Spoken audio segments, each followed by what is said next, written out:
सत्यभामा जी कभी कभी होता है ऐसा, जब बहुत स्वामी से प्रेम मिलता है तो सेवक को कभी कभी लगता है कुछ तो है ला, तभी तो इतना स्वामी हम पर कृपाल हो रहा है, और भी तो सब है। तो सत्यभामा जी को भी कभी कभी लीला है प्रभु की। नारद जी भगवान के मन है, सत्यभामा जी के पास एक दिन गए महल में, वो प्राय भ्रमण ही करते हैं। सत्यभामा जी ने प्रणाम किया, पास बैठे, बहुत प्रसन्न मुद्रा में नारद जी। सत्यभामा जी ने कहा कि गुरुदेव, जो बहुत प्रिय वस्तु हो ऐसा सबको लगता है कि वो कभी हमसे बिछुड़े ना, और वो सदैव हमारे पास रहे, तो क्या उपाय किया जा सकता है? तो नारद जी ने कहा सिद्ध उपाय है, शास्त्र सम्मत उपाय है, संत सम्मत उपाय है, उस प्रिय वस्तु का दान कर दे तो कई गुना बढ़ करके मिलती है। तो हमें प्रीतम बहुत प्यारे लगते हैं, क्या दान कर दो। किसको दान? वो हम ही बैठे, दान करो। बुलाए गए पंडित, संकल्प पढ़ा गया। अब इतने प्रभु लीला विहारी की सत्यभामा जी वो चुप रहो, शांत रहो, बैठे रहो, और मैं श्री कृष्ण का दान करती हूँ। नारद जी संकल्प में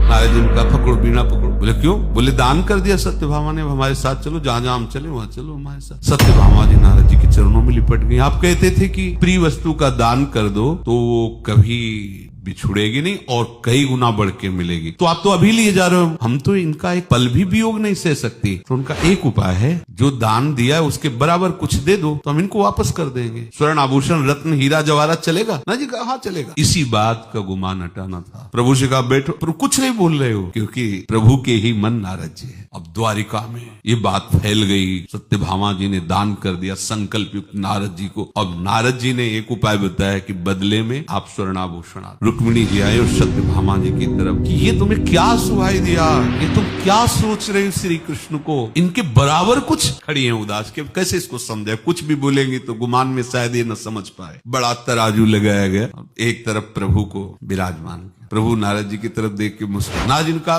बस फटाफट लाओ अपने आभूषण चढ़ाओ। कुछ नहीं। रुक्मिणी जी कुछ बहन बचा लीजिए, नहीं तो हम श्री कृष्ण के बिना जीवित नहीं रह सकती। हमारे पास के सारे आभूषण सब चढ़ गए, अगर बराबर नहीं होंगे तो श्री कृष्ण को ले जाएंगे नारद जी, और हम इनके बिना जी नहीं सकते। चुप रहे रुक्मिणी। अष्टपट रानियों के सबके आभूषण मंगाए गए और बड़ा तराजू का पड़ला सब चढ़ाए गए। द्वारिकाधीश की संपत्ति टस से मस नहीं हुई। अब तो ये नारद जी का नहीं दे पाएंगे ना, उठाओ बीणा चलो हमारे साथ। अब सत्यभामा जी चरणों में गिरी। नारद जी ने कहा तुम्हारे पास संपत्ति नहीं है ना? हाँ नहीं। मेरी सामर्थ्य नहीं कि मैं श्री कृष्ण को किसी भी तरह से अब ले पाऊं, मेरे पास कुछ नहीं रह गया। बोले हाँ तो मेरे पास लिखा नाम तुलसी जी में, तुलसी के पत्ते में, वैसा बटाओ अपना हीरा जवाहरात रतन है, और कृष्ण नाम लिख के कहा इसको रख दो एक पलड़े में। जो ही रखा तो नाम का पड़ला ऐसा प्रभु ऐसे।